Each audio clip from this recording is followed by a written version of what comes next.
ATMORE. Allah. A man killed using nitrogen gas shook for minutes on a stretcher as Alabama carried out first execution of its kind that sparked debate over the humaneness of method.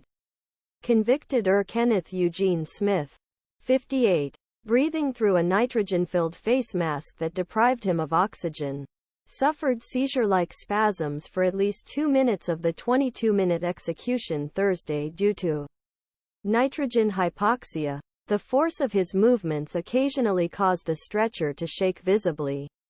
Smith's supporters expressed concern over handling execution, saying it was antithesis of states' promise a quick and painless death. But Alabama's Attorney General called the execution textbook at Friday's press conference. As last night, the use of nitrogen hypoxia as a means execution is no longer an untested method. This is proven, said Alabama Attorney General Steve Marshall, who offered assistance to states considering adopting the method. When asked about Smith's shaking on the gurney, Alabama Department of Corrections member John Q. Hamm said they appeared to be involuntary movements.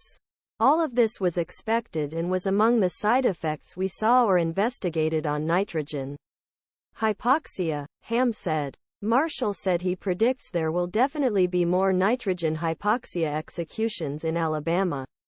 More than 40 death row inmates chose nitrogen over lethal injection, but they did so at a time when the state had not developed nitrogen procedures. AP audio: Alabama man shaken violently on a gurney during his first nitrogen gas execution.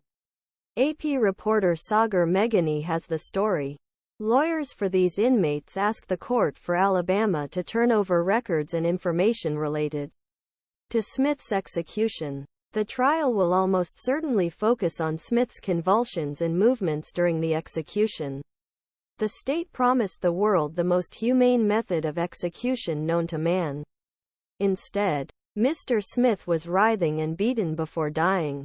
Deputy Federal Defender John Palombi, who represents the prisoners on death row who requested nitrogen, said in a statement that no further executions should be carried out using this method until what happened tonight is examined by an independent institution.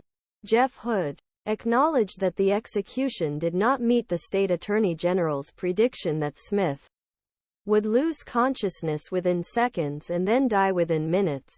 We haven't seen anyone lose consciousness within 30 seconds. Hood, who attended the execution, said, "We saw someone struggling to survive for minutes." Dr. Euthanasia expert, who designed a suicide capsule using nitrogen gas and served as Smith's expert witness, Philip Nitschke, said the description of Smith's beating matches what one might expect to happen when nitrogen gas is used in a mask and someone holds it, breathes in or takes the smallest breaths possible. I think this outcome is inevitable if nitrogen gas is going to be used in executions where people do not want to die and will end.